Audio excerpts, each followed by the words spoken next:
let's look at the most common use of zero-based budgeting, where we use zero-based budgeting. Traditionally, the zero-based budgeting, as it was launched during 1970s, starting in US and some of the universities, it was initially applied to the government fundings, government spendings in the department of, in the various departments in the US. It was officially announced that the budgets will be done based on the zero-based budgeting. Around the Mr. Ronald Reagan's time, it was disbanded, but the concept of zero-based budgeting is still being followed in most of the government and public spendings. What does it Where does it happen?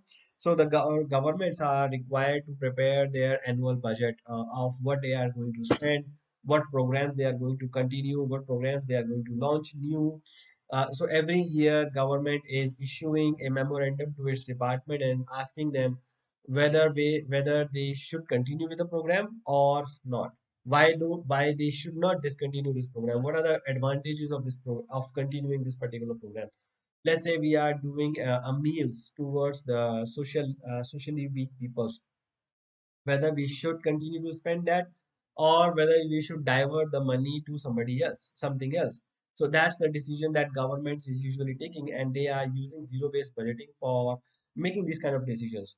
And usually when the governments are asking, they usually ask additional questions. For example, they would ask, what if we cut the budget by 20%, and what if we have 20% available, what are we going to do? So that's a very common factor of doing the zero-based budgeting, by that we allow the department and say, okay, if we have allocated certain resources to you, what would happen if we cut it down by 20%?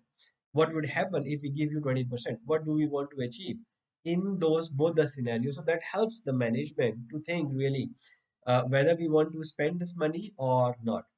The other way, which is related with the government and public spending, is NGOs and charitable organizations. Similar to government, they also run programs. So NGOs are also running programs which they require to evaluate whether they should spend on certain programs or not, which are going to benefit the community, whether they should divert their attention to something else, right? Maybe something more sustainable, something environment friendly, something which is going to help the poor. So, what they should be spending and what are the benefits of spending money there? So, usually the NGOs and charitable organizations want to spend money where it's sustainable, it's able to generate the money for itself in the future. So that's the most common use of zero-based budgeting in the public sector. Then in the private sector, if let's say the company now, for example, currently we are facing an endemic, you can say pandemic or endemic, even though it's not announced.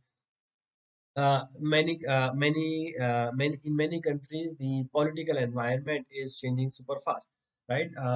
There are Afghanistan where you have Taliban, the China is struggling, the Taiwan is struggling with its own political challenges.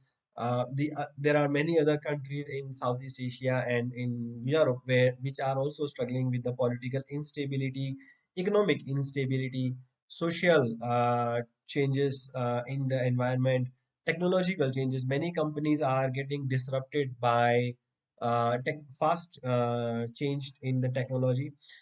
There are the crisis because of pandemic. Many business sectors are getting affected. So these companies, when we are having a fast changing PESTL environment, political, economic, social, technology, and legal environment, we are going to look at zero-based budgeting, because the past patterns are not relevant anyways, because of the fast changes in our operating environment, especially when there are new competitors. There is a new product that we need to launch. There is a new division that we want to launch. There is a new entry of a product, and there's a new entry of a competitor who is going to uproot us.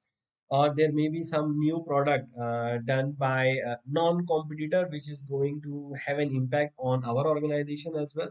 So in that case, the companies are usually required to use zero-based budgeting, because it's not only help to look at the future of the organization in a more objective way, but also look at what are the current activities that the business is carrying out, which may have a value and may not have a value in the new environment, right? So it's easier for the companies to look at these situations and make use of zero-based budgeting. Now we have understood what is zero-based budgeting, what are advantages, what are disadvantages, where do we use these zero-based budgeting.